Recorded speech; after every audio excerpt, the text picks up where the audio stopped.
Aadhaar card ఉన్న వాళ్ళందరికీ కేంద్ర ప్రభుత్వం ఉచితంగా ఎలక్ట్రిక్ సైకిళ్లను పంపిణీ చేస్తుందంటూ సోషల్ మీడియాలో సర్క్యులేట్ అవుతున్న ఒక వీడియో నేటిజన్లను తీవ్ర గందరగోళానికి గురిచేస్తుంది. అయితే దీనిపై కేంద్ర ప్రభుత్వం అధికారిక సమాచార వ్యవస్థ ప్రెస్ ఇన్ఫర్మేషన్ బ్యూరో రంగంలోకి దిగి అసలు రూపాన్ని బట్టబయలు చేసింది. పిఐబి ఫ్యాక్ట్ చెక్ విభాగం పరిశోధనలో ఈ వీడియో పూర్తిగా నకిలీదని తేలింది. ఆర్టిఫిషియల్ ఇంటెలిజెన్స్ డీప్ ఫేక్ సాంకేతికతను ఉపయోగించి ప్రధాని మోదీ వాయిస్ విజువల్ను మార్చి ఈ తప్పుడు ప్రచారానికి తెరలేపారని అధికారులు స్పష్టం చేశారు. కేంద్ర ప్రభుత్వం ఉచిత ఎలక్ట్రిక్ సైకిళ్ల పథకం అనేదేదీ ప్రకటించలేదని పిఐబి అధికారికంగా వెల్లడించింది.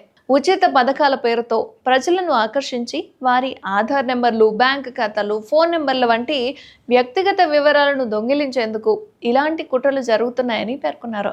ఎలాంటి ధృవీకరణ లేని సోషల్ మీడియా పోస్టులను, ఫార్వర్డెడ్ మెసేజ్లను బ్లైండ్గా నమ్మొద్దు అని ప్రభుత్వం అందించే ఏ పథకానికైనా దరఖాస్తు చేసుకునే ముందు అధికారిక ప్రభుత్వ వెబ్సైట్లను gov.in మాత్రమే సంప్రదించి వాస్తవాలను సరిచూసుకోవాలని పౌరులకు అధికారులు విజ్ఞప్తి చేశారు. అంటే నకిలీ వార్తలను ఇతరులకు షేర్ చేయకుండా అడ్డుకోవాలని కూడా సూచించారు.